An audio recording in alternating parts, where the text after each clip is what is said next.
What is up, Nevo? Phasm here, and today I have a Modern Warfare 3 Assault mode for you on Hard Hat. And this is not quite the usual Specialist mode. It is actually an Assault mode, so it's a little bit more of a hefty gameplay than what I usually upload. Now I am running the ACR with extended mags and silencer, and I'm using scavenger because that's the only downside of going for an assault mode is the lack of the scavenger sleight of hand combination. Now usually with specialist I like to get sleight of hand as my first perk and starting out with scavenger, so you already have the maximum ammo capacity and you do have the sleight of hand ability to reload faster, which is very helpful when you run into a large group of enemies and you need to mow them down fast and be able to reload and have that fresh clip that is just so helpful when you're trying to take out the large group of enemies. Now I am using the Predator missile, AH6 Overwatch, and the Pavlo. Yeah, that's right. And this is quite effective setup because you can get the two helicopters and then the Predator missile, and just rack up a bunch of kills with that. And on the assault mode, it's kind of different because you don't really know what kind of streak you're on. Like I was just kind of playing, letting things flow, and not really worrying about my streak. And then all of a sudden the mode popped up. So it's pretty nice when that happened. Now, the main topic I want to discuss today is objective players versus slayer players. Now, most of you know that the objective players are the people who run around and in domination capture the flag, play the objective, defend the objective, and stuff like that.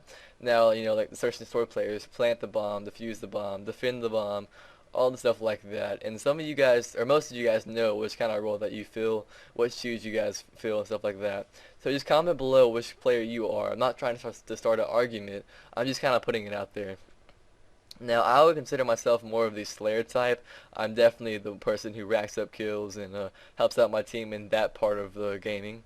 And, I do have a little bit of an objective side into me. I like to win, so I'm not going to not capture a flag if my team is down. The one thing that I'm a little bit hesitant of is when I'm on quite a large streak and my team needs me to help capture a flag. Sometimes, I get a little, stuff like that. But in the long run, it kind of helps me out because in domination, the obvious point is the spawn trap. And to spawn trap, you need a base position and B, base positions as in A or C. And when you have that, it leaves the enemies with only one other options for their base.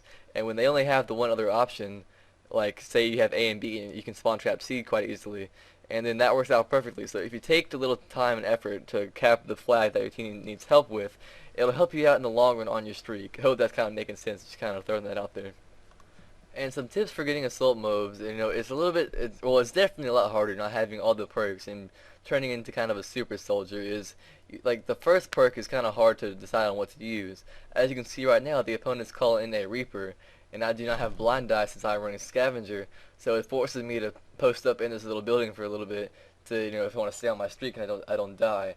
And I actually do get the free kill off the guy in his Reaper, but that's just something to think about too. If you're going for these assault mobs, which most people when they're like really trying hard for a mob or a double mob or like a high kill streak, high gun streak, stuff like that, prefer specialist because it is quite easier to have all the perks and scavenger and sleight of hand, and you know what I'm trying to say, all the proficiencies and everything like that. Now I am kind of in a little bit of a spawn trap here, and I didn't really have my teammates running support for me. I think I random might have called in a UAV. I mean an advanced UAV, so that helped out a lot. Now, I believe I do a double take and pick up the MOAB right here. And the MOAB was always in the back of my mind, and I was happy to get this one. This was actually my first assault MOAB. And, here it is just ticking down. And my name is Phasm. I hope you enjoyed this video. Please stay tuned to Neva Central. They have a lot of quality stuff coming out. And I just want to congrats them on 1,000 subs. So, yeah, peace out.